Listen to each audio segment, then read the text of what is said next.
Hello everyone, and welcome to my guide for Eden's Gate Refulgence Savage, also known as E8S. Now before you start the encounter, you will need to establish corner partners for each of your raid members. Each tank or healer will need a DPS partner at each intercardinal corner of the arena. This can also be established for clock positions instead, if you keep in mind that people will need to partner with those party members that match their same marker color if you have set up the markers as we have shown here. But most groups will do it as corner partners, so keep that in mind with tanks and melee damage dealers typically at the northwest and northeast corner. And this is mostly to resolve Mirror 2, which we will get in toward the beginning of the fight, but also somewhat for Isolate Dragon Song toward the end of the fight. And with that said, let's get into it. So the first thing that's going to happen as we start the encounter here is a raid wide. It's a pretty heavy raid wide that hits right off the bat, so make sure you have some decent mitigation going for it, but you also will need some of your 90-second mitigation for flares that happen a little later in this first phase, so keep that in mind. You're going to need to split mitigation a bit between the two of them. So absolute 0 is this first raid wide hit, and you can see even with heavy shielding it still took out a chunk of our health, so it is a pretty hard hitter.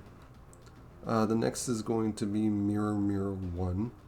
Now when this mirror gets cast, you're going to see me turn my camera so that I can see the red mirror that has spawned over here.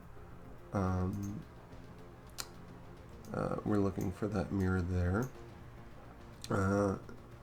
Either our safe zone for this next mechanic is going to be near the red mirror on the south end of the arena, so the southwest in this case, or away from the red mirror on the north end of the arena, depending on whether she casts Biting Frost or Driving Frost, respectively. So next we are watching for which frost attack she uses.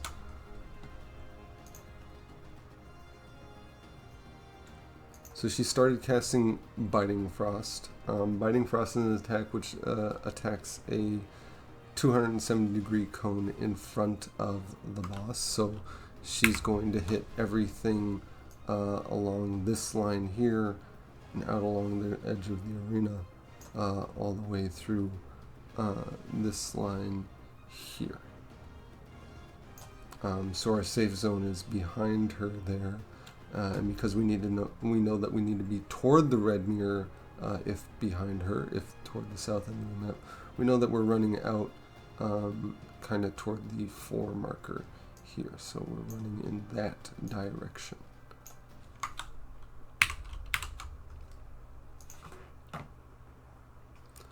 Now, as we're running out in this direction, we're watching for this line that bisects one of our pizza slices. That's the indication for where we're going to want to stand on the edge of the arena. So that's where we're going for our safe zone. And you're going to see the whole party stack there as they dodge the first mirror. As soon as the first mirror goes out, we start moving. Now I'm going to back up a little bit here to run through the other scenarios of where our safe zone could be.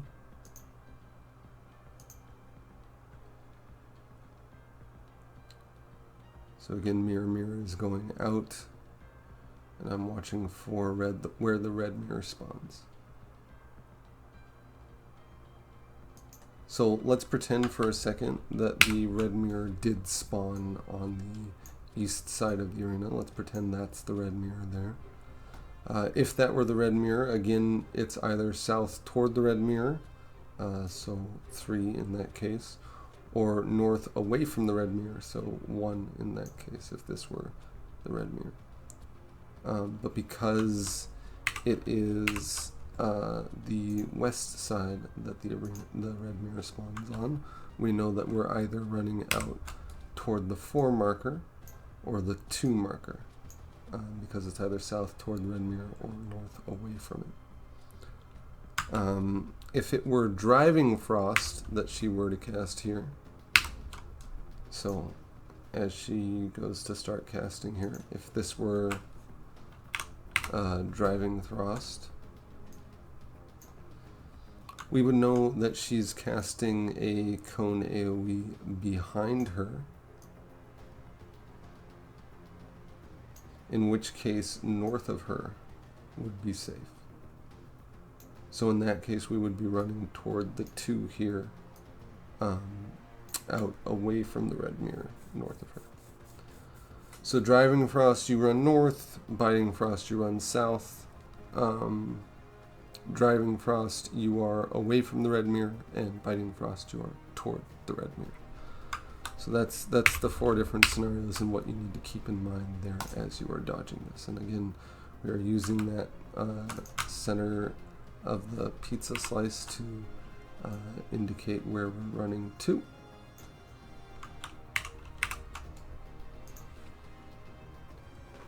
And the green mirrors are going to reflect first, and then the red mirror is going to reflect, so we move to the other side of the arena, again using that pizza slice as our indicator. And then she's going to teleport to the center of the arena. Now as she teleports to the center, she's going to cast Diamond Frost. This is more raid-wide damage. This doesn't hit quite as hard as the first one, so you don't need too heavy mitigation there. But you can also see, if I back this up a little bit, that she has put some freezing debuffs on 1 tank and 1 healer. If not dispelled, those players will freeze, and they're also going to get marked for flares. So if they don't get dispelled soon, they're probably going to freeze in the center of the arena, and the flare is going to kill everyone. So make sure that those dispels do happen. Typically how this is handled in Party Finder groups is that the healer with the debuff dispels themselves, and the healer without the debuff dispels the tank. But you can also assign top or bottom or what have you, just as long as they both get dispelled. So the tank and healer that had freezing on them are going to get flares next, and the tank and healer that did not have freezing on them are going to get puddles. And then 2 damage dealers will be marked for puddles as well. Those 4 puddles are going to go out to the markers that we've set on the inside circle of the arena in our cardinal directions. So typically Party Finders on Aether Data Center will put the 1 marker in the northwest, the 2 marker in the northeast, the 3 marker in the southeast, and the 4 marker in the southwest. Typically in Party Finder groups, you will have your tanks go to 1, your healers go to 4, and DPS to 2 and 3. Now this is slightly illogical, as you want your tank and healer to get knocked back opposite from each other. Remember, because one of each of them is going to have a flare on them. I suppose there's some logic in doing it this way so that you can put melee damage dealers on too, so that no matter which direction the tank gets knocked back in, it's easy for your melee damage dealer to get knocked back in that same direction. But personally, I'd much rather give the tank less distance that they have to travel so that you don't fuck up anyone over with that flare. Don't have any potential of screwing anyone over with that flare. But this is how Party Finder does it, and so this is how I'm explaining it to you.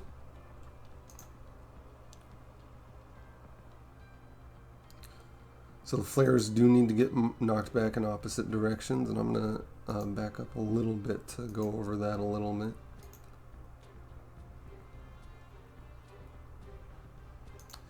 Now, the first set of your familiar Shiva circles here are either going to spawn on the east and west of the arena, or they are going to spawn on the north and south of the arena. So they've spawned east and west here so that we know those are going to be the safe zones for the knockback. But had the first set spawned north and south, the north and south would be the safe zones for the knockback. Your flares, since they need to go in opposite directions, tank flare will typically get knocked either north or east, and healer flare will typically either get knocked south or west. You can do it opposite of that if you so please, but that is what is typical for Party Finder groups.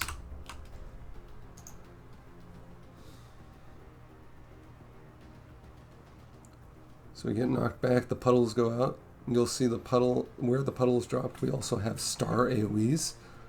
So we made sure to drop them in such a way that after we get knocked back, they're not going to kill us. That's why it's important that those star AoEs are dropped on their corners so that the starburst does not hit us in our knockback location. And then flares go out. These flares do a significant chunk of damage, so that's why you want to save some of those 90-second cooldowns as far as raid-wide mitigation goes for that flare. You can see it almost killed a good chunk of our party. We probably could have used a little bit more mitigation there. But immediately after those flares go off, you'll see one puddle has spawned here. That spawns on whatever damage dealer did not have the initial puddles that turned into star AoEs. Those damage dealers are instead going to have 3 puddles back to back that spawn on them here, so they need to start moving out toward the edge of the arena while the rest of the group moves center. You see they drop 1, 2, 3 puddles, and then it gets centered with us. You'll see Driving Frost is being cast right now. This is always going to be the opposite of the Frost attack that was cast before it. So this is Driving Frost because we had Biting Frost originally. Again, Driving Frost is always a cone behind her, so I faced her toward the center of the arena so that that cone goes off the edge. Because we know which one's going to pop up each time, it's easy to face the boss in a manner that conal AoE always goes off the edge of the arena. So if this were Biting Frost, I would be facing her toward the edge to resolve that. The way I keep in mind which one happened first and where I need to face her afterwards is if I ran south originally for the first safe zone during Mirror Mirror 1, I know that I need to face her toward the center of the arena at this point. If I ran north originally for Mirror Mirror 1, I know I need to face her toward the edge of the arena at this point.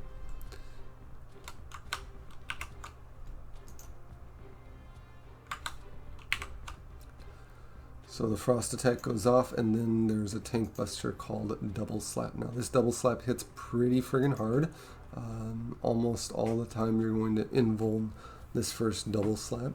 It is highly advised that you use a paladin to invuln this first Double Slap if you have one, for 2 reasons. Number 1, the paladin has a lot of leeway as far as how long they have to allow the other tank to provoke off of them, because Hallowed Ground lasts long enough that the boss will start casting her next mechanic before Hallowed Ground falls off, and therefore the increased physical damage taken debuff that the Double Slap puts on the tank does not affect the paladin, as they're not going to take any damage while that debuff is up. So they have plenty of leeway for the other tank to provoke off of them, and also Hallowed Ground cannot be used at any other significant point in the fight and still be available for the final difficult mechanic. So this is really the only time you can use Hallowed Ground and still have it available later.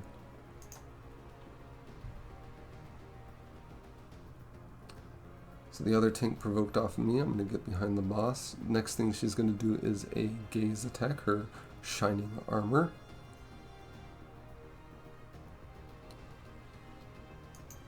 And you have about 3 GCDs you can get in here before she starts casting her next kick attack.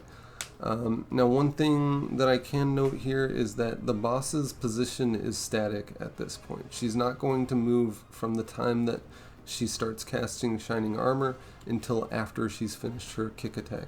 And because of that, the tank that currently has threat on her could be standing behind her at this point, and it's not going to change which way she faces. That gives you a little bit more leeway in running out from her kick attack if it happens to be axe kick. So keep that in mind if you are the main tank at this point in the fight. So she does Scythe Kick. That's going to be a donut attack, so the melee damage dealers and tanks move into her hitbox. You'll notice our range damage dealers and healers aren't moving in. That's because they can outrange both Scythe Kick and Axe Kick and still be able to hit the boss no problem. So they just stay out there to ignore the mechanic entirely. If this were Axe Kick, we would be running out. Next thing is Light Rampant. Now, this is considered by many individuals who have done this fight to be an ultimate level mechanic, so please pay attention here.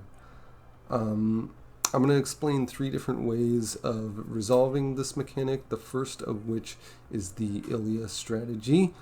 This is what is most used in Party Finders on the Aether data center. It's most used mainly because the movement for Ilya strategy gives a lot of leeway. It's very forgiving as far as how much room you have to move throughout the majority of the mechanic, with one key exception, which I will point out.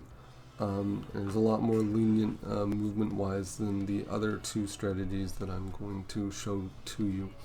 The reason Ilya himself doesn't use it anymore, and the reason a lot of people, particularly those who pay a lot of attention to their parses, don't like Ilya's strategy, is it does hurt your uptime quite a bit. So keep that in mind. You're focusing on mechanics here more than you're focusing on grading uptime. So for Ilya's strategy, or for any strategy really, the first thing that's going to happen is a raid wide, and we all need to get toward our markers. You'll see as that raid wide went out, we all got marked with a bunch of debuffs up here. There are 4 people that are marked for chains. Those 4 people are going to stay on their corner markers, the same corner markers we used for Diamond Frost. So again, tanks on 1, healers on 4, DPS on 2 and 3. It is important to note that for Ilya's strategy, it does not matter at all which marker is which. You could put your tanks on 3, your healers on 4. You could put your tanks on 3, your healers on 2. You could put your tanks on 1, your healers on 3. It does not matter at all for Ilya's strategy, because it doesn't matter what shape you form with the chains for Ilya's strategy. That's why when I was running my own groups, when I was trying to progress this fight and go for my initial clear, typically I would put tanks on 2 and healers on 4 to make that initial Diamond Frost flare movement a lot more intuitive for tank flares going either north or east. So it doesn't matter too much, but typically you will see Party Finders put tanks on 1, healers on 4, DPS on 2 and 3. You do need 1 chain on each. Next thing that's going to happen is, now for chains, you really do need to make sure that you're standing on your marker at about these distances from each other. Because though there is an unlimited amount of room that you can move away from your other chain partners, moving too close to any other chain partner will cause the chain to break and probably wipe your raid. So make sure you are standing on your markers, even if it's on the innermost corner of your marker. Like you'll see that I'm standing pretty much on the inside edge of that one marker in order to keep melee uptime. But you do need to be on your marker somewhere to make sure that that chain doesn't break. Next thing that's going to happen is orbs are going to spawn and select targets. You can see they already have spawned and are about to tether to their targets. They always spawn in the cardinal edges of the map, so northeast, south, and west edges. And then they're going to tether to their targets. So there the tethers go out. An important note, if you are an orb target, if you know you're about to get an orb, you do not want to typically be standing directly in between either tower. You don't want to be standing like right there, for example, or right there. Because if you're standing directly in a cardinal direction, it'll be hard to tell if you got targeted by the orb in front of you or behind you, because you may have a tether running straight through you, and that can cause some confusion. So stand a little bit off to the side. Typically, if I'm going to be an orb target, I'll stand like there or there, so the tether comes at me at a little bit of an angle. You can also immediately, as you get tethered, run in a small circle, and that'll kind of tell you where the tether is coming from as well. But whatever tether you do get for Ilya strategy, you want to make sure that you drag it straight through the center of the arena. So this west orb that's tethered to our I believe our dancer right here is going to be dragged straight through to the east. This south tether is going to be dragged straight north. This north one is going to be dragged straight south, and this east one is going to be dragged straight west. Now, as they're running through the center of the arena, the towers are going to resolve on our chain targets, and they are making sure that they give these orbs on either side of the arena a wide berthing. Do not disrespect the hitbox of these orbs. It is quite large. You'll see that Iceman over here is all the way out here from the orb. He's making very sure that he's dodging that orb as he runs past it. Clipping an orb will likely wipe the raid. If it doesn't kill people right away, you will have one too many stacks of light steeped, which I will get into later, and that in and of itself will wipe the raid. You can, if you need to, move through these towers in order to dodge orbs. Moving through the tower before it's resolved is not going to cause any kind of issue as long as you get out of it before it resolves, which you should be if you're running toward the opposite edge of the arena from where your orb spawned.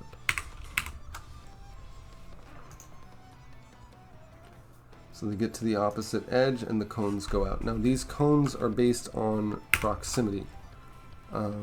These cones here. They're based on proximity, so they choose the 4 closest targets to Shiva, which should be your chain targets on their markers if your orbs have done their due diligence in running to the edge of the arena.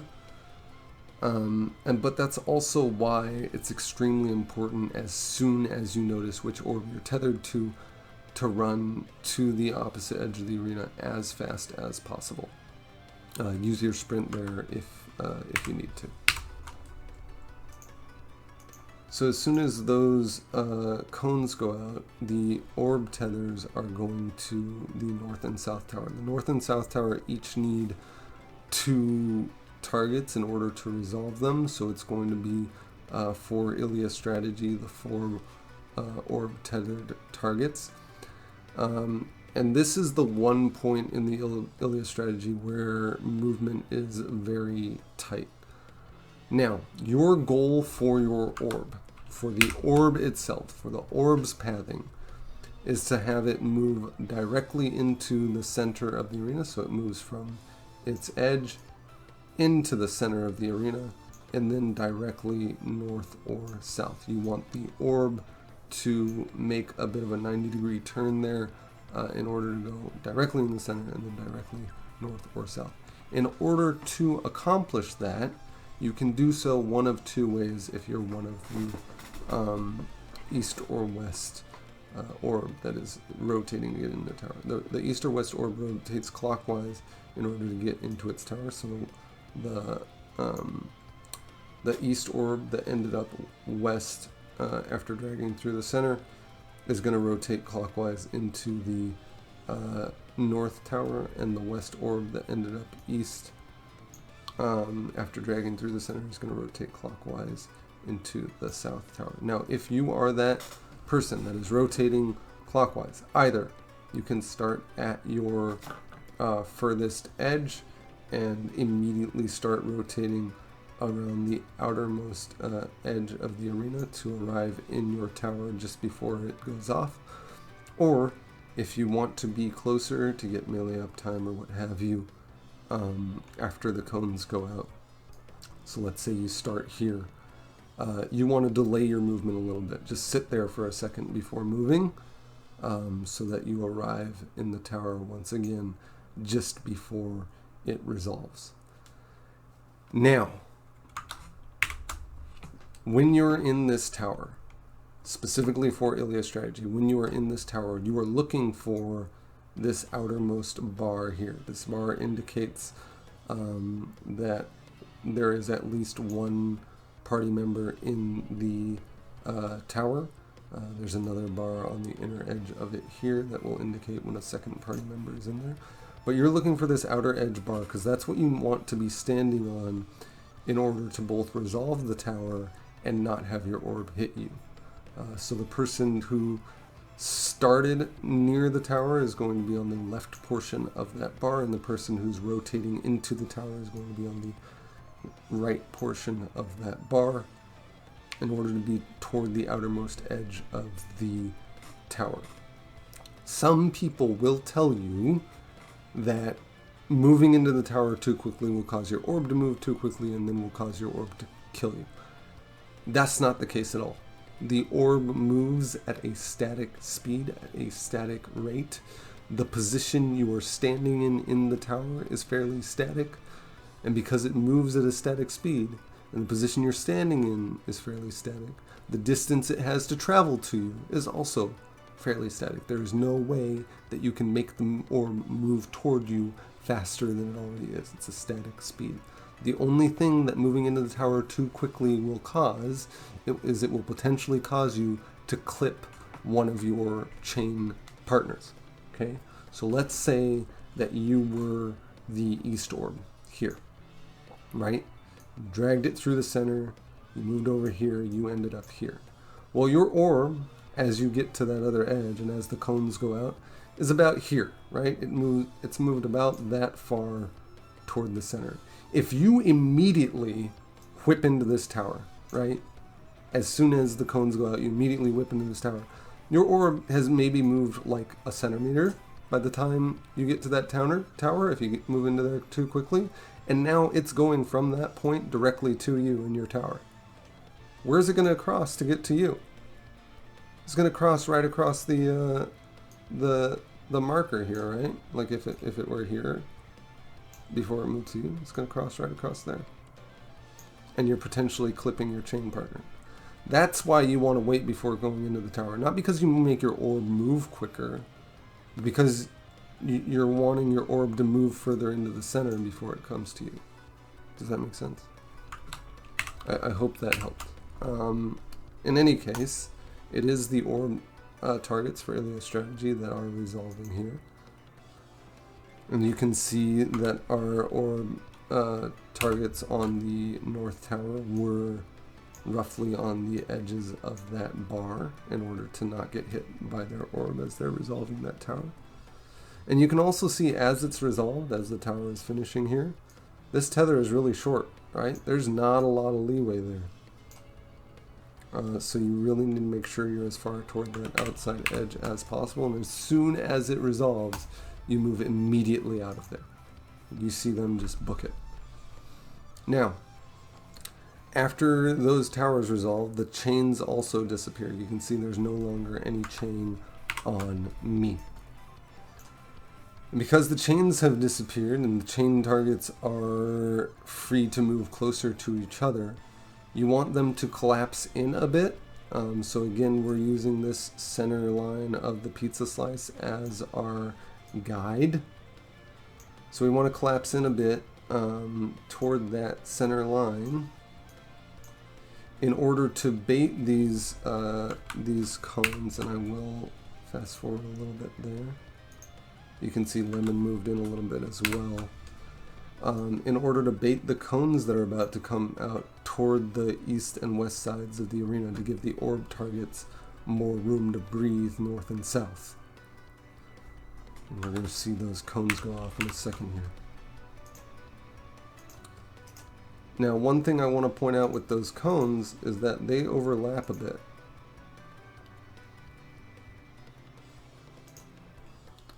You can see that my cone hit about that much, and Lemon's cone also hit about that much. So they're overlapping each other. So I both need to be collapsed in a little bit so that I give the orbs more room, but I also need to not go too far so that I don't get hit by Lemon's cone. And the last thing that happens is you've been seeing, as we've been going through this mechanic, that we're getting more and more stacks of this light steeped debuff here. And we have exactly 4 people that have 3 stacks of the light steeped debuff as we're moving into this final tower. Now the final tower also adds a stack of light steeped, and if anyone hits 5 stacks of light steeped, they will explode and kill the raid. So it is really important that all of the mechanics throughout this light rampant phase are all resolved appropriately. Otherwise someone's going to have too many stacks and they're going to die and kill everyone else along with them as they explode. 4 people being left with 3 stacks at the end here is how the mechanic is supposed to happen. Anything else and someone's probably going to get everyone killed. There are 3 points at which you can check whether or not you're going to need to move into the final tower. The first point is when all the debuffs originally go out. So as Light Rampant finishes casting, you're going to see that 2 of the chain targets don't have any Light Rampant debuffs,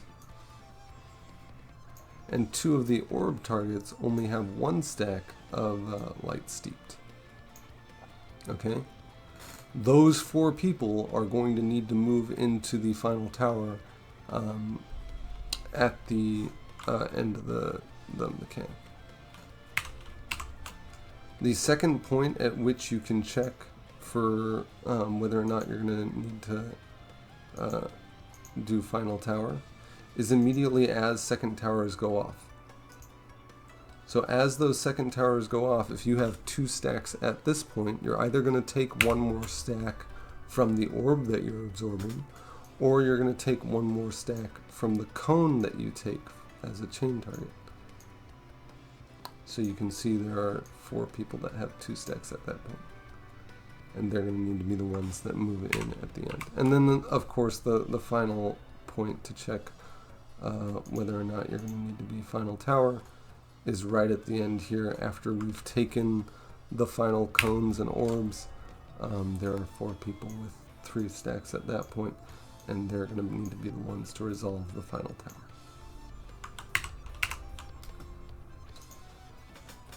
Those 4 people move in, tower resolves, and everyone has 4 stacks. No one hit 5. Perfect. Now, there are 2 other major strategies for how to handle this mechanic. The second of which is Forsaken strategy. Now, Forsaken strategy is handled exactly the same as Ilya at the beginning here, with 1 exception, and that is for any strategy other than Ilya. Any strategy other than Ilya, you need to form the chains into a bow tie. So right now they're in an hourglass, right? You can see the chains are forming kind of an hourglass here, right? We want them to be a bow tie. So instead of that, we would want them to kind of look like this. In order for that to happen, either marker 1 would need to exchange with marker 3, or marker 2 would need to exchange with marker 4. You run along one of those inner lines in order to change it into a bow tie. If this started as a box instead, so if we instead had a box here and there was no chains going through the center,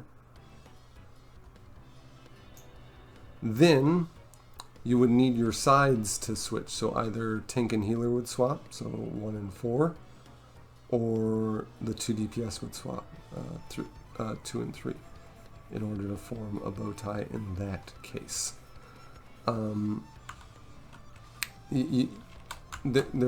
There's multiple ways to make it happen, but you just need to make sure that a bow tie is formed for any strategy other than Ilya. So that includes Forsaken that we're going over right now, so we would have had a bow tie here.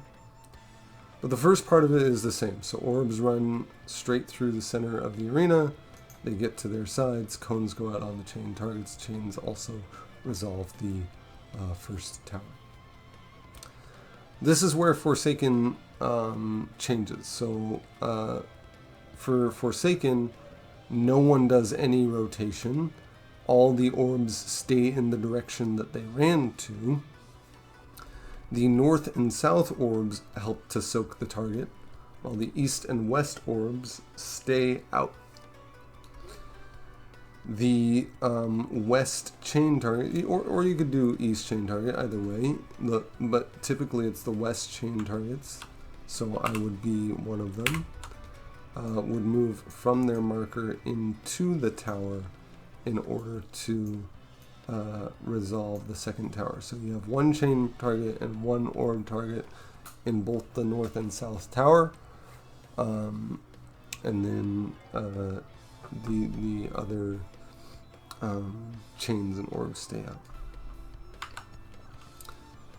Now, as those towers resolve, so you would have your chains in there.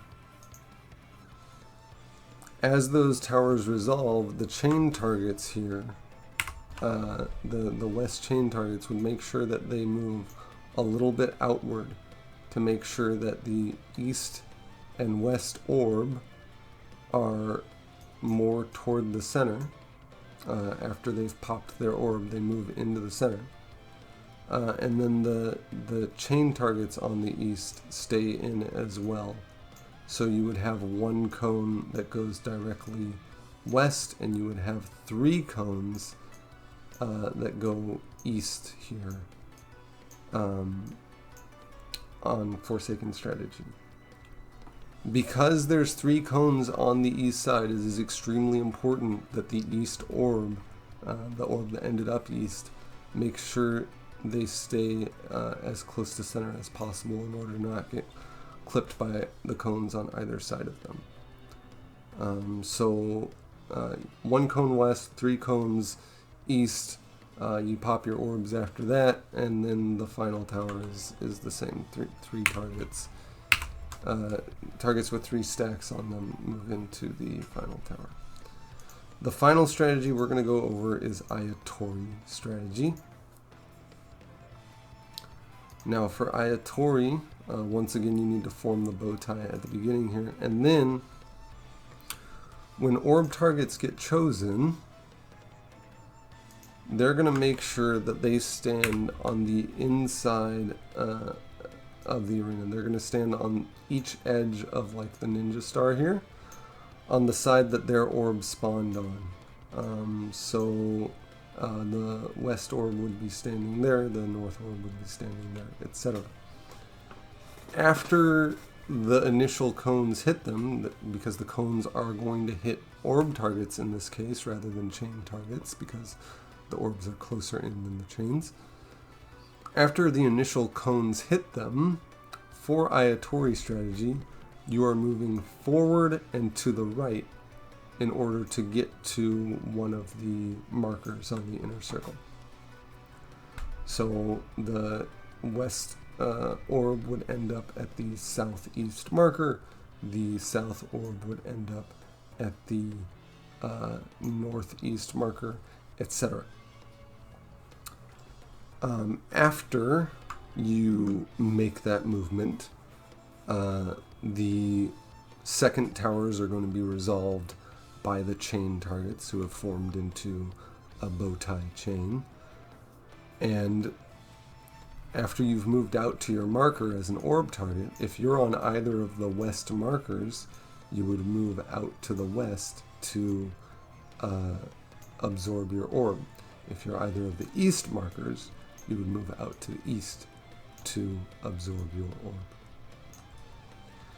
And the chains at that point, after they've resolved final tower, will collapse in on the north and south, again using that center line as a indicator for where they should collapse in to, toward the boss.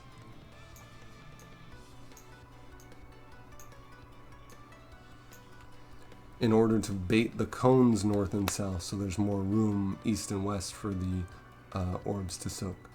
In that way, that final portion there is very much like Ilya's strategy. It's just rotated 90 degrees. So cones are collapsing north and south instead of east and west, and orbs are being absorbed east and west instead of north and south.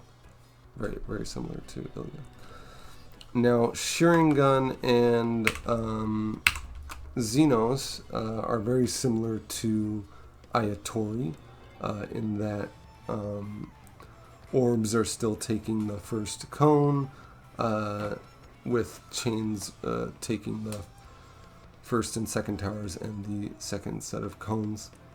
The only difference with Shearing Gun and Xenos is where you stand for the first cones. Like they might stand opposite their orb, so the west orb would stand over here on the east instead of on the west. And then their movement to what marker they go to after that might change as well. I believe for Shearing Gun, they move directly to the left of wherever they were standing with the orb. So very similar, it's just slightly different positioning. And that's it for Light Rampant. I know that was a lot. I know I went over several strategies. I know it was a lot to take in. But it is a little bit necessary for what is largely considered the hardest mechanic in Shadowbringer Savage Raiding thus far. It's a wall for a lot of different groups. So, immediately as this final tower is resolved, we move into Mirror Mirror 2. Now, Mirror Mirror 2 is what we set up our corner partners for originally. And she is either going to cast Axe Kick or Scythe Kick here, opposite of what she cast beforehand. So if she casts Scythe Kick first after her gaze, she's going to cast Axe Kick here. If she casts Axe Kick after her gaze, she's going to cast Scythe Kick here. If she's doing Axe Kick here, you do not need to worry about where the mirrors are. You're just going to move out and then in. Okay. If she's doing Scythe Kick here, you do need to take note of where the mirrors are, because you're going to need to run out to your mirror after you run underneath her for her Scythe Kick. If she's doing Axe Kick, so we're going to move out and then in, and I cannot stress this enough, you are moving into the center of the arena regardless of where the boss is. So it doesn't matter where Shiva herself is, you are moving into the center of the arena where this ninja star is here. Okay, to avoid the Axe Kick from each mirror. After that, she's going to cast Banish. Okay, now this is either going to be a true stack or a fake stack. If it is a true stack, you need to stack with your corner partners. If it's fake stack, we need to spread out, as it's going to be a point blank AoE around every player instead of a stack marker. The way you know which one it is by the orb spinning around her head. So this orb here, if she has only one orb, it is a true stack. If she instead had 4 orbs spinning around her head, it would be a fake stack. But it's 1 orb, so it's true. So we go to our corner markers, we stack with our partners, and the mechanic is resolved. Now, again, had that been fake, we would have spread out, and because tanks and healers are the one rotating, I would have gone to the north, while my partner would have stayed on the northwest marker, and that pattern would repeat around the entire group. For Scythe Kick, we are watching where she spawns her original mirrors. So at this point, if I knew Scythe Kick was coming, I would call out inner cardinal mirrors so that people know they need to run in their inner cardinal directions after going under her for the Scythe Kick. She would be casting Scythe Kick here. We would run underneath her. Immediately after Scythe Kick resolved, we would run out to our mirrors. And at this point, you can either have a real or fake banish for Scythe Kick as well. Now, for Scythe Kick specifically, for real banish or fake banish, how you move depends on who you're grouped with, really. Because if you have 2 melees that are grouped together, a tank and a melee, for real banish, they're probably going to want to both gap close in to keep uptime. And you can count on that being a pattern. So if you're a tank grouped with a melee, assume that they're probably going to gap close in, and you need to do so yourself as well in order to resolve that stack. If you're a tank and a melee and it's fake banish, you probably want to let your melee gap close in and while you stay near the mirror in order to resolve that fake banish, so that the 2 of you are spread out and that your melee can keep uptime that way. And likewise, if you're both ranged, like a healer and a ranged damage dealer, you probably want to stay near the mirror if you're both need to stack on each other. And if you both need to spread out, you're going to probably spread out to the left and right of the mirror in order to resolve that. So, Scythe Kick in and then out to your mirror. Axe Kick out and then into the center. True banish, stack with your partner. Fake banish, spread out. That's it. Next is phase transition. We're going into the add phase. You can see we're putting up a lot of raid-wide mitigation here so that we are all protected for going into adds, because each round there's going to be raid-wide damage. And you're going to see me put up my wings for that reason.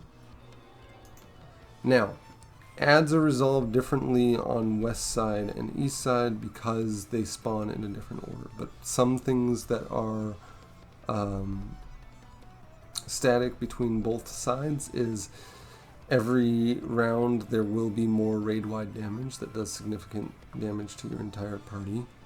And then the types of adds are the same even if they spawn in different orders. So the first type of add you're going to have is this star add here. There's going to be one every single phase. It is going to tether to the center crystal, and it will feed that crystal flood of light if you do not intercept that tether. Every time you fail a mechanic during add phase, the crystal in the center gains another 25 flood of light, and that is a mutual bar between both groups. So one group failing 4 times will cause the entire raid to light, or both groups failing twice, etc. The electric Aether here, is going to cast a reflective damage shield on itself that reflects a set amount of damage roughly every server tick when it is attacked. Because it's a set amount and because it's a set rate, you want to typically burst them down. You don't want to global them to death. You want to use short, high damage to take them out. And another important note about Electric Aether is that they do not reflect damage until they've put up their reflective shield. So if you can kill them quickly before that shield is up, you don't need to worry about that reflective damage at all. The third type of ad is the Aqueous Aether here. The Aqueous just has a rather large amount of health and it moves slowly. It can be stunned and it is highly recommended that you do so because you need as much time to kill it as possible as it has ridiculous amounts of health. The fourth type of ad is a Earthen Aether, which I'll get to in a second here.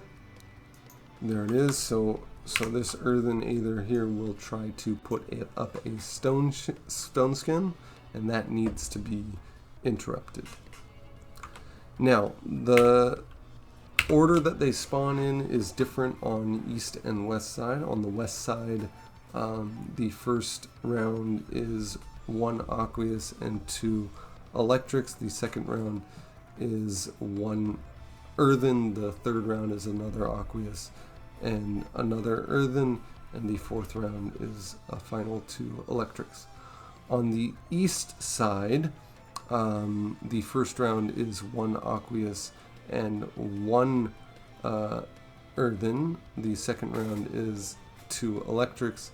The third round is another Aqueous and another 2 Electrics, and the fourth round is a final Earthen. Now with that said, you'll notice that both sides have the same amounts of the same types of ads, but because they spawn in different orders, it is handled rather differently. So starting from the top on the west side,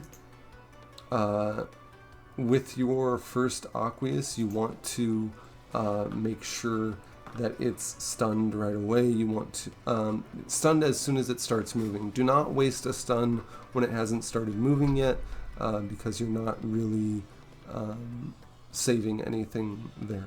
Movement is all it does. It doesn't do any sort of attack, so you are trying to halt its movement with that stun, and stunning it before it's moved does not help you with that goal. So as soon as it starts moving, make sure you stun it. You do want to make sure that your tank gets the first stun on it, as a tank stun lasts 5 seconds as opposed to a melee damage dealer's 3 seconds, and not letting your tank stun first diminishes that 5 seconds through diminishing returns. So to get the full advantage of your stuns, you want to let your tank stun first and your melee damage dealer stun afterward. With the Electrics on west side, particularly if you have a dancer in your group, as we do here, that dancer can solo both Electrics by doing their standard step as soon as the Electrics spawn, to just one-shot one of the Electrics and significantly damage the other, and they can use a couple saber dances, 1 or 2 saber dances on that other Electric to finish it off. So really nobody else needs to worry about the Electrics if you have a dancer in your group that knows what they're doing, and everyone else can focus down the Aqueous really quickly. Handling the star ads. So it does not matter what order you handle it in, as long as you have 1 person per phase, as long as everyone gets a chance to soak the tether from the star ad at some point during the ad phase. Typically, how party finders will do it is the East group will do healer, tank, ranged melee, and the west group will do healer ranged tank melee. Again, it matters so very little, but just make sure that you have something set so that everyone gets a turn to soak that tether. A small note about that tether is that it does do a small AoE around the person that soaks it when the damage occurs, so anyone standing near them will also get hit by it, and if you have the debuff from having taken the tether earlier, that will kill you. So make sure you are nowhere near the person who is trying to do that soak. Make sure you do it in the proper order that your group has established, and you'll do just fine. Now, after you've handled those first electrics on west side, and you've significantly damaged your Aqueous, you've stunned it properly, an earthen is going to spawn. Most of the time your tank is in charge of not only interrupting this earthen, but also pretty much soloing it as far as damage goes. And you can see I still had my 3 atonements available for that. I very well could have soloed it if it didn't die so quickly, but we have a particularly high DPS group, so that was not necessary. But you'll also notice that I waited till just about the last second to get that interrupt off. That keeps the earthen there casting longer so that they're not moving while they're casting. You want to delay that interrupt as much as possible, as long as you still get it off before the cast resolves.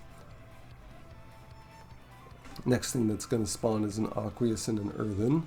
Typically your ranged physical is in charge of interrupting this earthen that spawns here. If you do not have a ranged physical in your group at all, you can have one of your casters, like a summoner or a black mage, just delete that ad before it can even potentially cast a stone skin, and that resolves it just as well. It doesn't have too much health.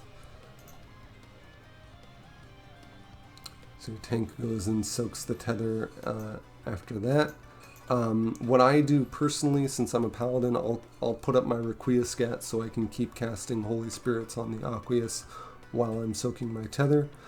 Any other tank might want to cast their low blow on the Aqueous, stun it before going to soak their tether, so that that stun gets off early, and the melee damage dealer has enough time to get their stun off as well. But as a paladin, I just make sure that I'm casting those Holy Spirits on it, and then when I gap close in on it, I use my low blow at that point to get off the end of my Requiem Scat combo with a Confiteor there, and then as a paladin I can stun lock it with Shield Bash here. So you're going to see me cast Shield Bash on it. I also have enough time to do one more global and then another Shield Bash after that, if need be, but we killed it quick enough that that didn't need to happen. Then everyone groups up to finish off these electrics. Now, had this been the east side, the first thing to spawn would have been an Aqueous and an earthen. In that case, your tank will typically want to make sure that they interrupt the earthen first and potentially solo it as well before going on to the Aqueous and stunning it. Again, you want to make sure your tank is stunning first, so that you get the most efficient use of that stun before your melee damage dealer gets off their stun. The second thing to spawn will be 2 electrics, and since you have 4 electrics back to back on east side, you really need to make sure that everyone kills those as a group effort. So finish off the Aqueous you were working on, then everyone work on those electrics together. Make sure that they die before killing the final Aqueous that spawns as part of the third wave of ads. And then the tank on the east side is going to need to work on the final earthen for the final wave of ads, and make sure they interrupt it there. And that's it for add phase. Then you go through the cutscene, and then you're into the final phase of the encounter. Now the first thing that's going to happen here is you have a reopener, essentially. A lot of people will have their 2-minute buffs up again by this point, and be able to use those for a reopener here with pots and what have you. And this is probably a good time to mention that this is one of the tightest DPS checks we've seen in years. Most of the mechanics that you fail to on Shiva, instead of giving a vulnerability up, will instead give a damage down. So the DPS check is really tight here, so really make sure that you're making efficient use of pots, making efficient use of openers, doing your rotation properly, and you really can't afford too many deaths here because of that tight DPS check. And that in and of itself may be the hardest part of Shiva, is that her DPS check is so tight. But we're going to do about 5 globals, and then we're going to get into our groups, our East and West groups, the same groups that we had for ads on the 3 and 4 marker, respectively. And we're getting into those groups to stack for the Akmorns that hit us. This first set of Akmorns is 3 hits, and then there's a Mornify. Every time she casts Akmorn, she's going to cast Mornify afterwards. That is a lot higher damage that the whole group would need to stack for if you don't invuln it. Typically in Party Finder groups, the tank that did not invuln the first double slap will instead be invulning this Morn Afa, and then they keep threat after that going into the next double slap. So we invuln the Morn Afa, everyone stacks up behind, and then we're going into Mirror 3. Now Mirror 3 is going to introduce a blue mirror. The blue mirror reflects as soon as Shiva casts her attack. And for this particular one, we're watching where the blue mirror spawns, because that's going to indicate in what direction we need to move for our safe zones. The direction you're moving is always the direction that the mirrors are in. So this one's blue, then green, then red, going clockwise. Had the blue mirror spawned on the east side, blue, then green, then red would be going counterclockwise, and that is the direction we would need to move had the mirror spawned east, but instead it spawned west, so we're moving clockwise for our safe zones. And then we're going to watch what direction she casts Hollowed Wings in. Now, she casts Hollowed Wings in the same direction as the blue mirror, and as a bit of a reminder here, we use the phrase both butts to remember that we need to be on her butt, behind her, in order to dodge this Hollowed Wings. You can also think of it as you don't want to be on the same side as her wing, and if we reflect her in the same position of the mirror, like looking toward us, her left wing would be toward the north of the arena, therefore that left wing toward the north would be unsafe, therefore south would be safe. It's a lot easier to think of it as just both butts. If it's both in the same direction, then you need to be behind her. If that's not the case, if it's in the opposite direction of the mirror, then you need to be in front of her. But whatever works for you. So we get behind her on the 3 marker, away from the Hollowed Wings, and then we move clockwise. Now, the next attack is going to be off of her right wing now. And we know that the mirror is going to reflect an entire half of the arena that's not hitting us moving clockwise. So essentially we could move from the 3 marker to the 1 marker, since both her Hollowed Wings attack and the mirror's Hollowed Wings attack are going to attack the same half of the arena. we know that we could have moved directly from 3 to 1. But to make things easier, just remember to move clockwise, so 3, 4, 1.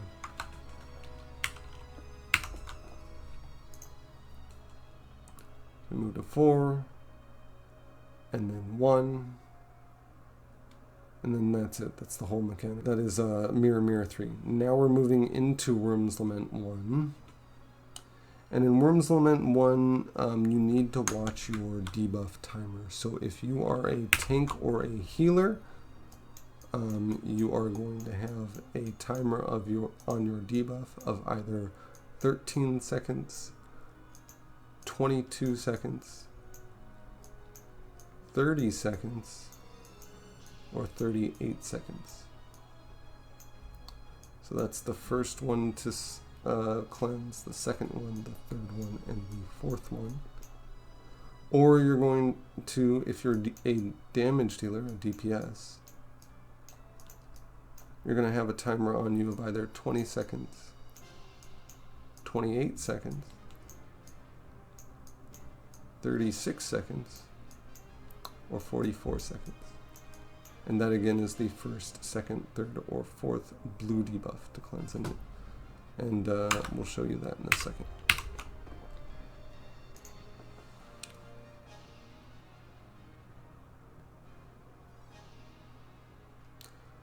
I also want to point out that we have a full LB gauge at this point. You can cast that as soon as you've moved to your third safe zone for Mirror Mirror 3. It is typically where melee LB is used there if you need it.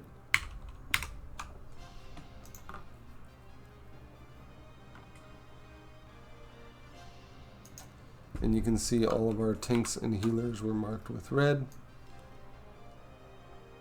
And all of our damage dealers were marked with blue.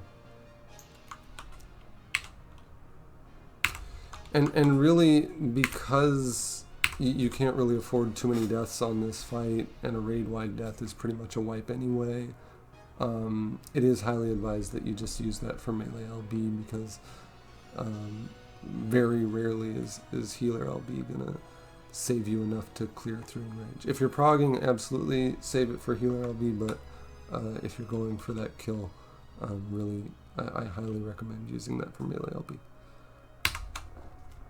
So, Worm's Lament goes out. The first red is going to head north, because that's where a dragon head is going to spawn. Now this isn't as much of a factor for the first red debuff. First red debuff just wants to stand where that dragon head spawns, and the debuff's going to be eaten off of them. And as you can see, that debuff is a really wide AoE, so that the rest of the group needs to make sure that they're as close to the boss as possible to not get hit by that AoE. Every other red debuff is going to want to run toward the snout of this this dragon head here. You want to run in front of it. You don't want to run toward it. You don't want to run behind it. You want to run in front of it so that it eats the debuff off of your character. You want to boop the snoot. Okay? If you run behind it, or if you run to the center of it and try to chase it, your debuff's never going to get cleansed off because of server ticks. The server is recognizing that dragon head in front of you, even though it looks like it's on top of you. So really make sure that you run in front of it if you're a red debuff. Now, we are watching for her Hollowed Wings cast, not only for the cast bar itself, but also for what direction it is. Because the other cleansers are all going to need to move in the direction that Hollowed Wings was cast. So Hollowed Wings goes off, as you can see, we're watching for that, that cast bar. Watching for the cast bar right here. As soon as that cast finishes, the second pair of players is going to go cleanse. So Hollowed Wings goes off. Now the second red is going to run east, because that's where the Hollowed Wings hit, and that's where the dragon head is running to. And the first blue is going to run north. The first blue is looking for the cleansing circle that was left behind by the first red. So I'll show you in a second here.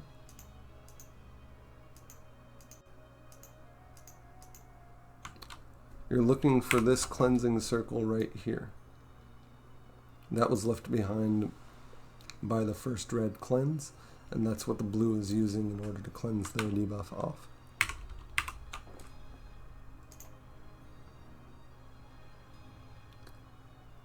Alright, so the second red went and cleansed. Now the third red is heading south, and the second blue is heading east, where the second red went. Now the fourth red is heading west, and the third blue is heading south.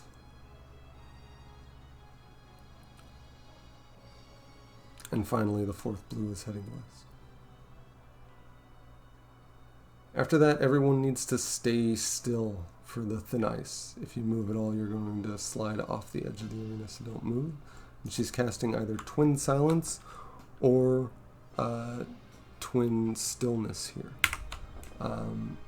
Twin Silence or Twin Stillness are a Driving Frost followed by a Biting Frost, or a Biting Frost followed by a Driving Frost, respectively. So Silence, the safe zone is going to be in front of her, then behind her, and Stillness, the safe zone is going to be behind her, then in front of her. Because it's a 270 degree cone and a 90 degree cone, you can use this line here as an indication of the line you want to straddle in order to be ready to move for either one. Because remember, you're moving between a 270 degree cone and a 90 degree cone along that line. And you can use that line on either side.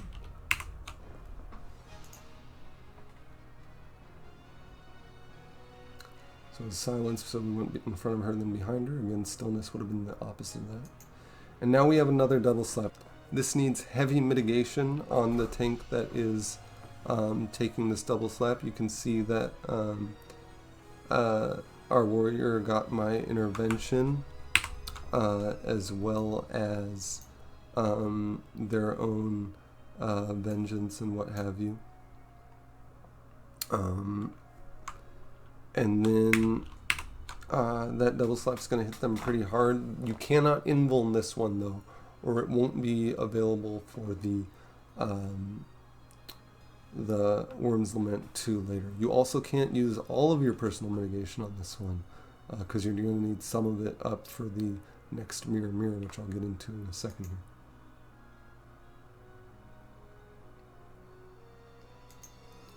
And you can see even with all that mitigation, they still got hit pretty hard. So I made sure that I provoked during that cast. Real quickly, I'm going to show you when that provoke went off. So as soon as I got intervention on him, I also provoked it, so that threats on me during the double slap. So that immediately after double slap, Shiva turns to me to start attacking, so that the warrior doesn't take damage with that physical vulnerability debuff on him.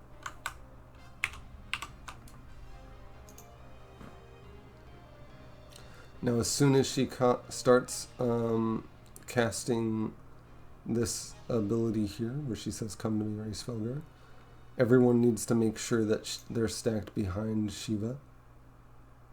As soon as you see wings, you need to move forward. What she's casting there is a.k.a, and if a.k.a hits anyone, it's probably going to kill them.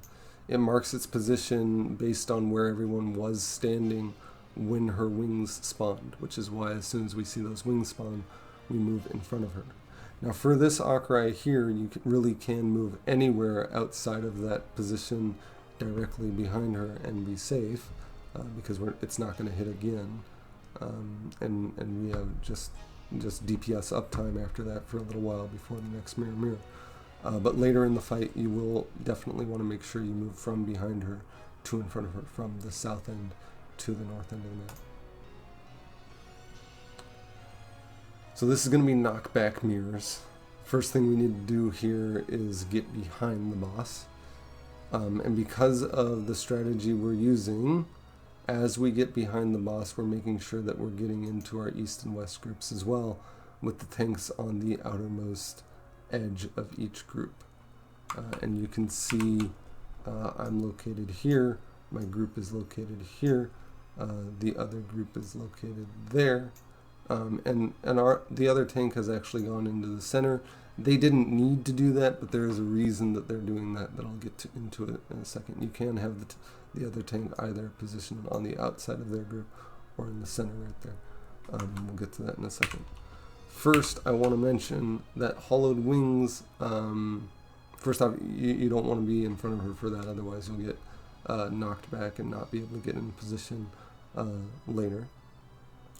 But also, it does a lot of damage both to the group and increased damage on each tank. So as a tank, you need both personal mitigation as well as raid-wide mitigation to help everyone out. And you're going to see me put up Divine Veil, which I already just hit, Rampart, Reprisal, and Sheltron all go up at this point. Now, because these are knockback mirrors, what we are doing here is using our knockback prevention at a very specific time in order to keep uptime throughout these mirrors. This is a lot easier strategy movement-wise, and as far as like keeping the group healed and all that, it is a lot more difficult strategy timing-wise. The timing on your arm's length or shirt cast needs to be extremely specific in order to last through both mirror reflections to not get knocked off the edge on our very close to the edge setup here. Right when she turns to auto the tank right there is when you want to hit your arm's length or shirt cast, and you can see that's when I hit it personally. You can also watch for the reflected Hollowed Wings. You're going to see on the enemy list, your frozen mirrors are both casting reflected Hollowed Wings.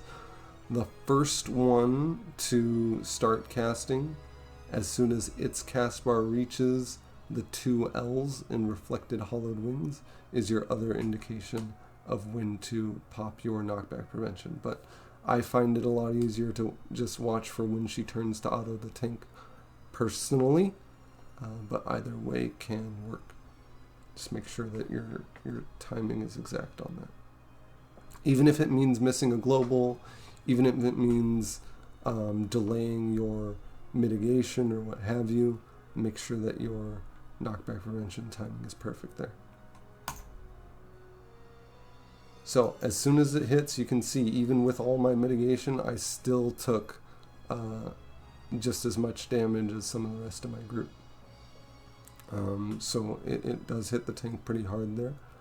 But since I know that it was my side that was hit first, I'm then going to move into the center of the arena where the other tank was standing, and you're going to see him move out to the edge of his group.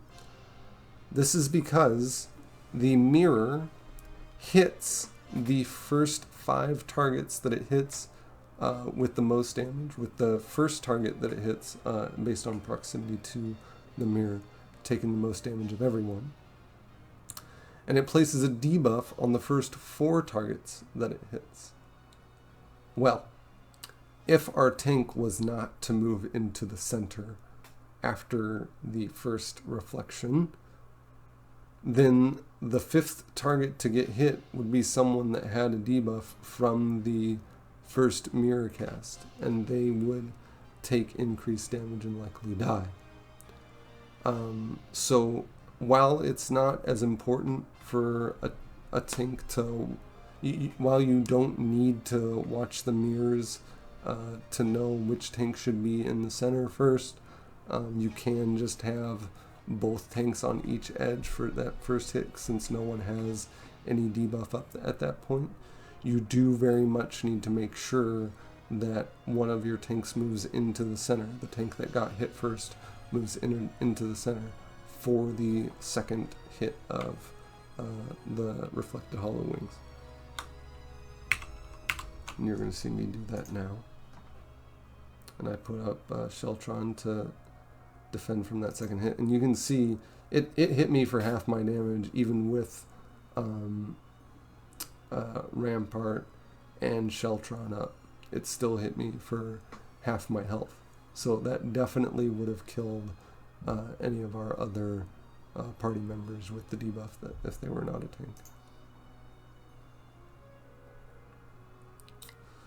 So I pull her into an inner cardinal position at this point because we're about to walk into Mirror 5. Mirror 5 is look away mirrors, and I'm going to want to pull her to the blue mirror when it spawns. Blue mirrors will spawn either north and south or east and west, with red mirrors being 90 degrees from that. And because it can do either or, I want to make sure that she's in an inner cardinal position so that I can easily drag her to either one depending on where it spawns.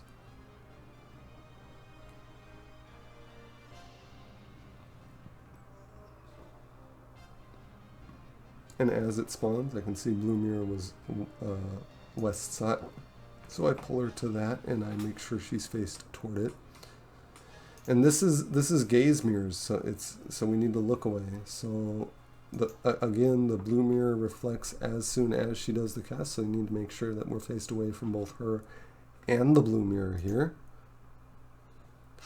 Next, we face ourselves. We stand close to Shiva and face ourselves toward the blue mirror to make sure that we don't get caught by the green mirror reflection.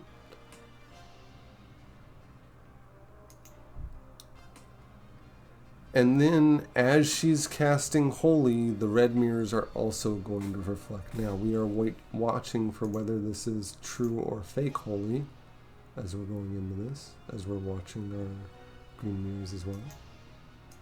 And as Holy is going out, you can see that we have multiple orbs up here. There's one, there's two, there's more than one, there's a third one.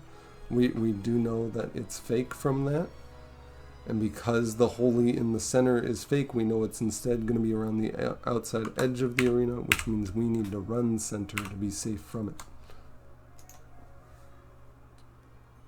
So we run toward the center of the arena, we look away from the red mirrors on either side of us.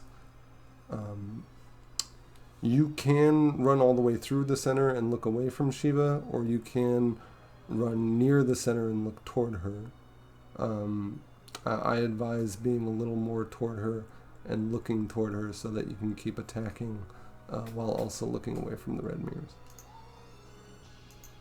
Had that been a true Holy, we would have been on the outside edge of the arena looking outward, so we would have been out here looking outward.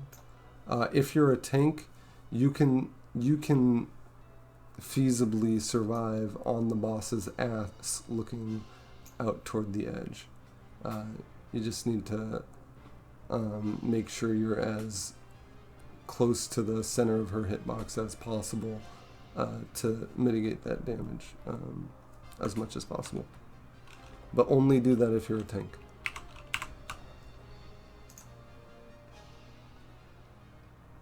Now, next is either Spiteful Dance or Embittered Dance.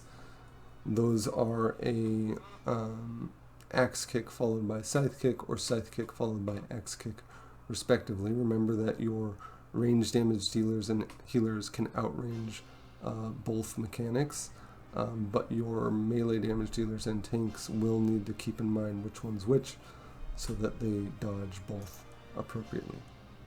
So it's Spiteful, so I go out for the axe and then in for the scythe. And then I'm going to move the boss to the center of the arena. I'm going to face her north here so that we can all stack south, because this is a.k.a. mirrors. Now, remember what I was talking about before when I said it will matter where you move after the first a.k.a. later. This is that time. So we stack south, we watch for her wings, we all move northward together. And then the movement from here is indicated in one of three ways. Either you are watching on the enemy list for the cast bar from the frozen mirror, and when that cast bar finishes, you are moving. Or you're watching for the mirror itself to physically disappear. or you're watching her Akmorn cast.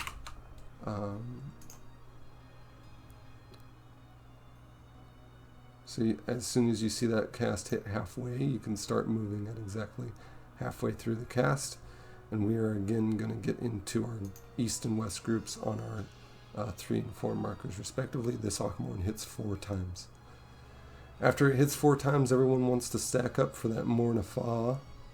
You do need to stack for this one. You can't enroll in this one, or you won't have it available for the Worms Meant 2 later. And then we move into Isolate Dragon Song. Now, Isolate Dragon Song in many ways is a second Light Rampant. It does tend to be a bit easier to progress through than Light Rampant because the roles of Isolate Dragon Song are static. The tanks are always going to do the same thing in it. The healers are always going to do the same thing in it. Damage dealers are always going to do the same thing. It doesn't change. Because it's a lot more static, it tends to be easier to learn. So the first thing that's going to happen is everyone's going to get to their clock positions with tanks north and south, healers east and west, and DPS on inner cardinals. DPS are going to move out to the outer ring of the arena in their inner cardinal positions. So you can see right here that they've stacked in that kind of snowflake on the outer ring. And there is one on each inner cardinal position. They're going to drop puddles there that are going to become star AoEs, just like they did for Diamond Frost. And the tanks and healers, you'll notice, do have chains on them. So you need to make sure you're not too close to each other. I'm about halfway from the boss to the outer edge to make sure I'm at max melee range, which is about as far away as you want to be. And we're also making sure that we're soaking our towers. You can also see that there are freezing debuffs on both the tanks. We also had one on both the damage dealers. There was one on our summoner, but it's already been dispelled off. The one on the dancer is going to get dispelled in just a second here. You do want to leave the freezing debuff on the tanks so that they don't get knocked back by the draconic strike that's about to hit.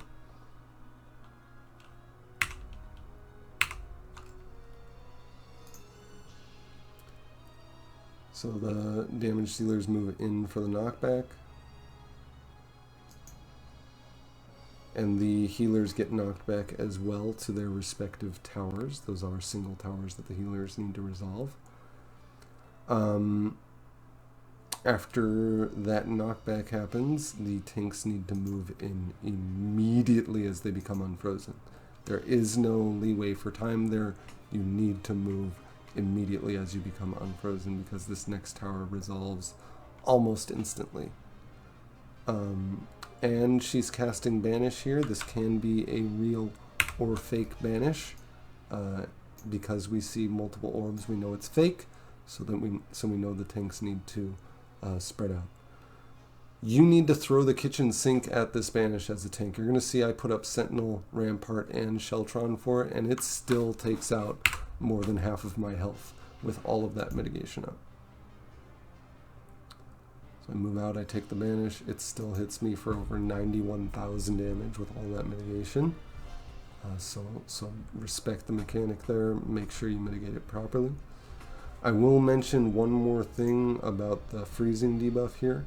It is possible to dispel the tanks if they gap close immediately after the knockback. They have no time afterwards. That gap close has to happen instantly.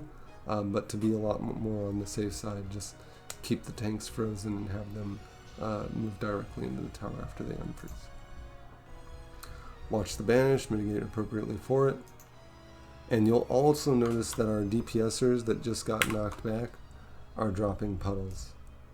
So they just dropped one, this is two, they're going to drop a third puddle each as well. And then they're moving toward the center. Now, much like our Light Rampant, we also need four people in this final tower for this one. This time, the 4 people with 2 stacks of light steeped are moving into the final tower. So 1, 2, 3, and 4.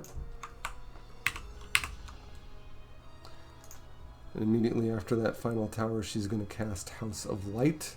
This is a cone on everyone in the raid. Make sure you do reprisal it. And then we're going to drag the boss north.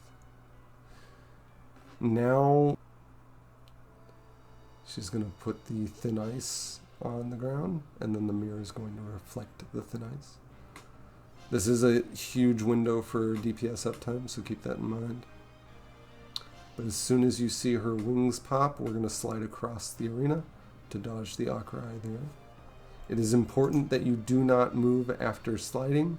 If you need to get within range of the boss after sliding, instead of moving, do a gap close.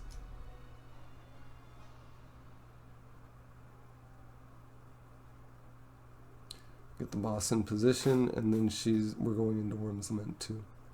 Now the first thing that's going to happen for Worm's Lament 2 is an Akmorn with 5 hits. And you'll notice my reprisal comes up just in time for that Akmorn after using it on House of Light. And that reprisal is just about all the mitigation you need for this set of 5-hit Akmorns.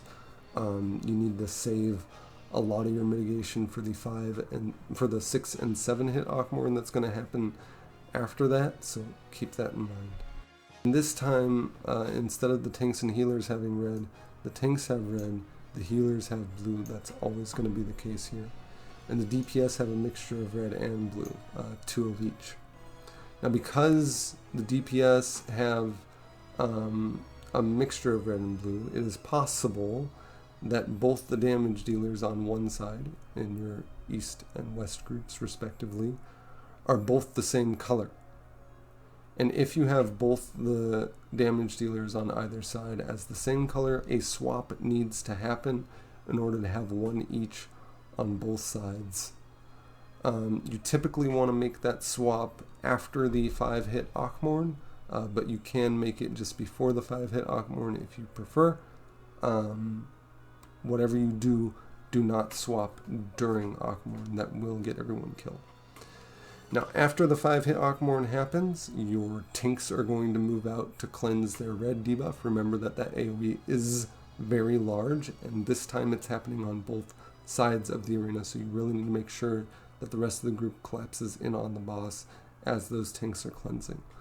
And as a tank, you want to make sure that you give the group time to do so, so you're waiting until the dragons are directly east and west before you cleanse. That both makes the blue cleanse easier to find and allows the group time to move.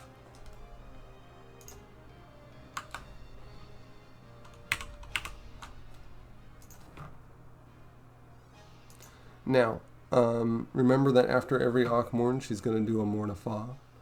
And since your tanks are moving out for the cleanse and likely would not make it back to the group in time anyway, you will definitely want to invuln at least this first Mornifa, if not the next one as well. Most groups will invuln the first and second Mornifa here.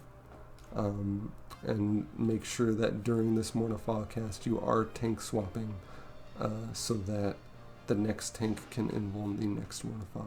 Whatever you do, do not tank swap during Akmorn. That will also get everyone killed. And the healers go to cleanse as that Mornifa is hitting, and then everyone gets to their sides. This is a 6-hit Akmorn. I mitigate it with Divine Veil myself. We have plenty of other mitigation as well. And then the red DPS cleanse, everyone collapses in. And blue DPS cleanse. Mornifa gets invulned. We have a final Akmorn with 7 hits. Which gets heavily mitigated. And then you're going to see us collapse in. I'm going to pop wings for that final Mornifa.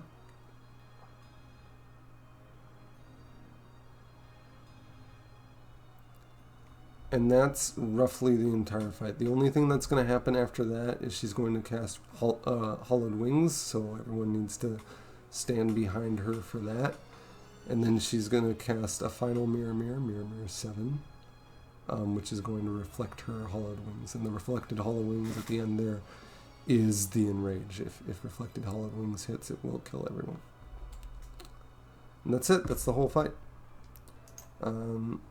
I know that was a long one, and I really do hope that my more in-depth explanation helps some of you get through some of the more difficult parts of this encounter.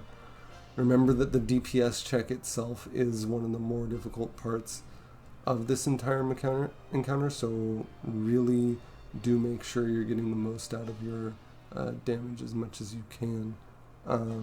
And if you're going for that clear party, if you're going Enraged to clear, keep in mind that more than a couple deaths and you're probably going to reset it depending on how high your DPS is. If you have any questions, please feel free to inform me in the comments, or you can find me on Discord. I'll also leave a link to my Twitch in the description below, and you can catch me on there live streaming. You're more than welcome to ask questions there as well. I do live stream every week with Savage and Ultimate content. So I hope to see you soon, and thank you so much for watching. I've included a entire version of the encounter with callouts for your viewing pleasure. Thank you.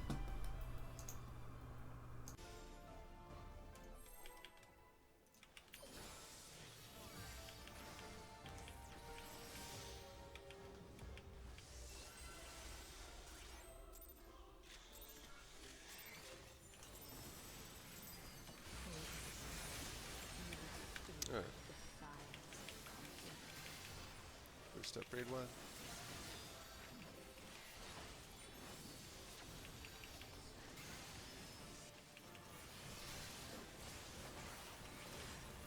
Next is mirrors.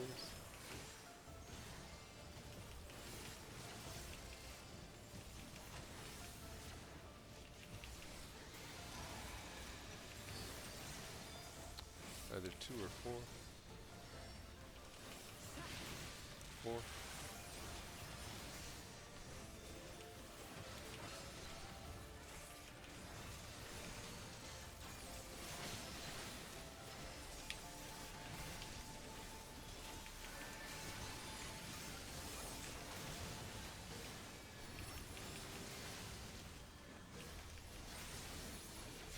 Two markers, raid 1.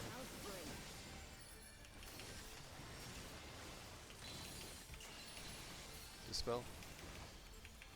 East or west.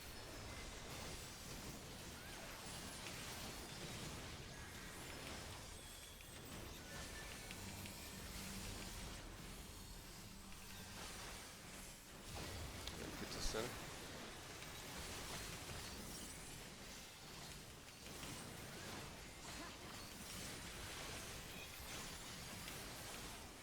Next is tank cluster.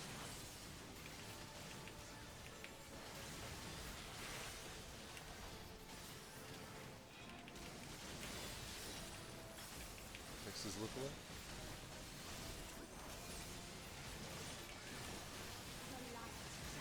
Lookalike. Next is kick. Scythe in.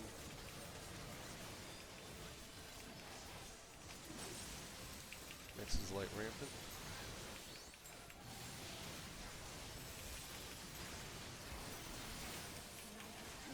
Two markers, raid 1.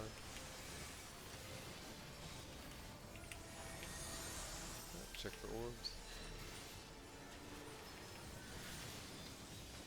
Drag them through.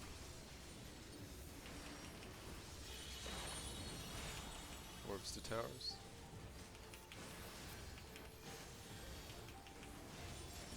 Drag them out, check the debuffs. 3's in.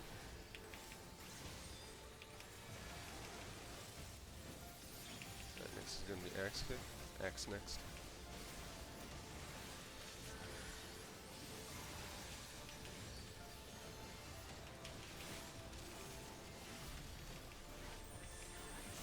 Out. In. center. It's true, corner markers. To your side.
Alright.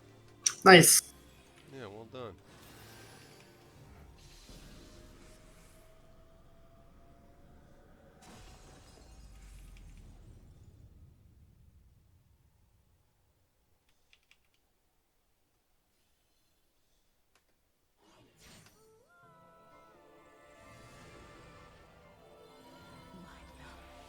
White Mage did major DPS on your side.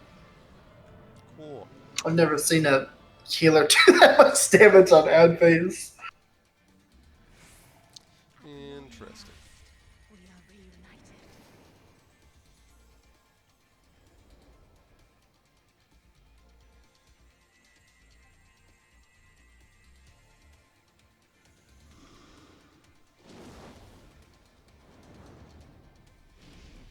And we shall never be parted again.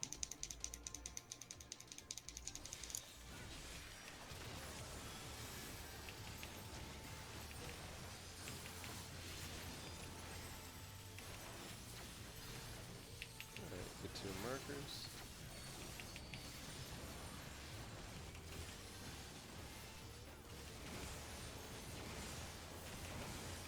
Involt.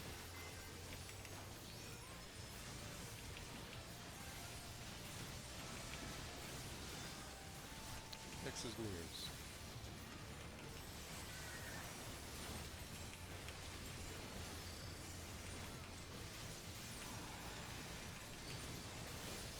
Alright, clockwise.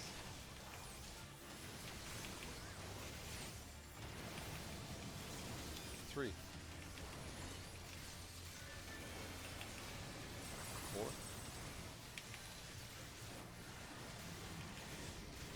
1.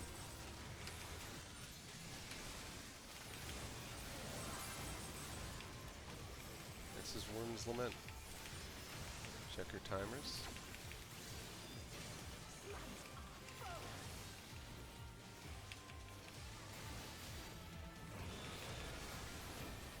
Alright, first red north.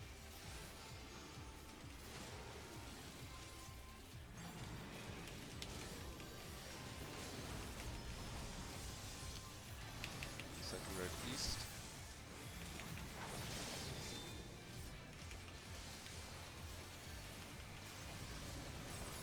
Third red south.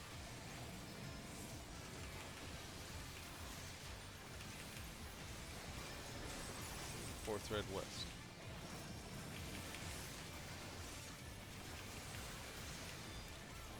Fourth blue west. Don't move.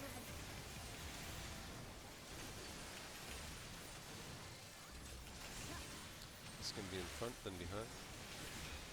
In front. Behind.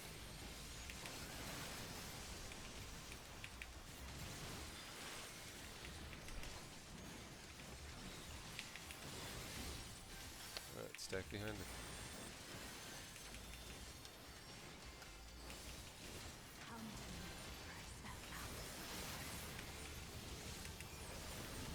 In front.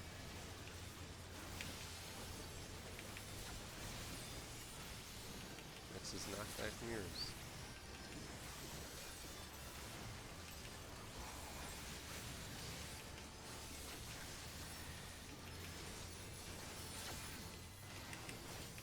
Get behind her, true north side.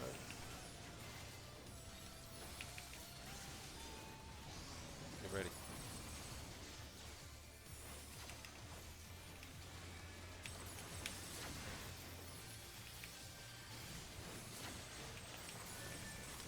You're in position.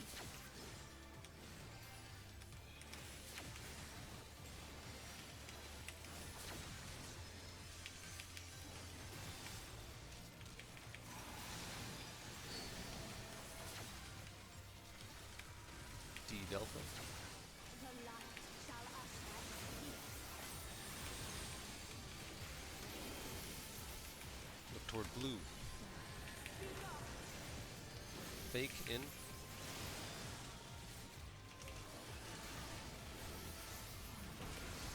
Next is dance. Out. In.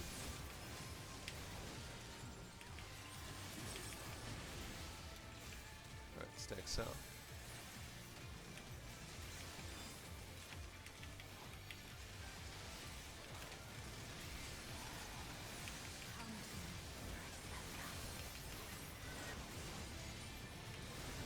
North.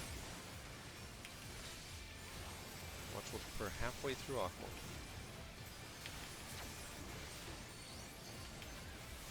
Get to your sides.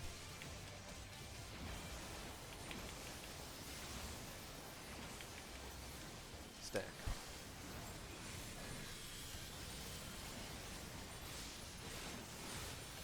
Alright, next is Icelet.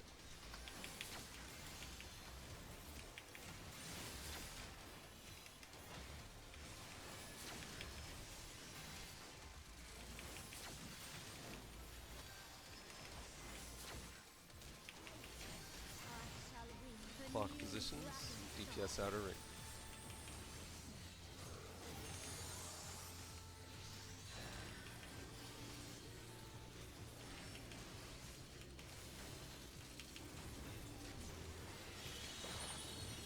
Knockback.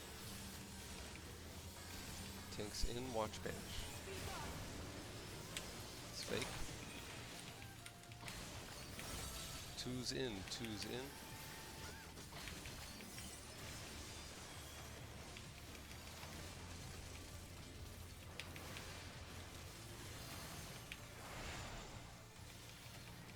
Alright, stacking north.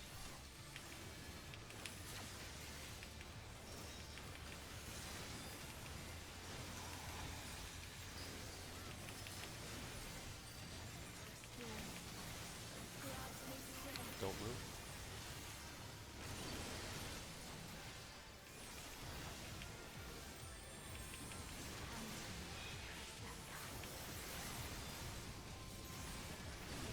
Forward.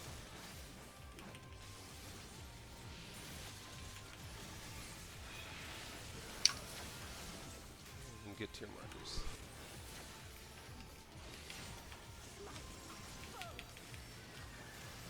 Alright, this is going to be Akmor in 5 hits.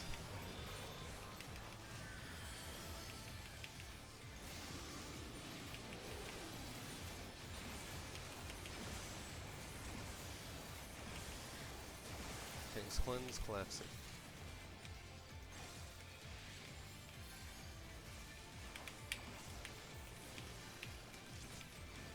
Healer's cleanse, get to your sides. Akmor in 6 hits.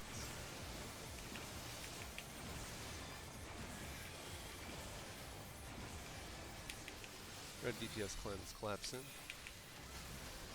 Blue DPS cleanse, get to your sides. Akmor in 7 hits.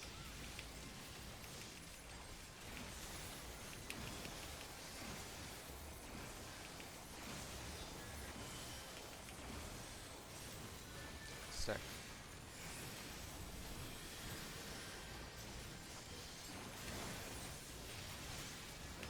Finish it.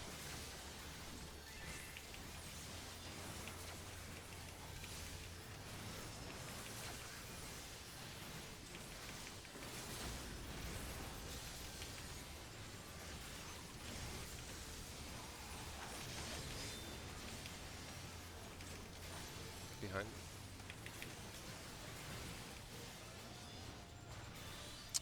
Good job. Nice.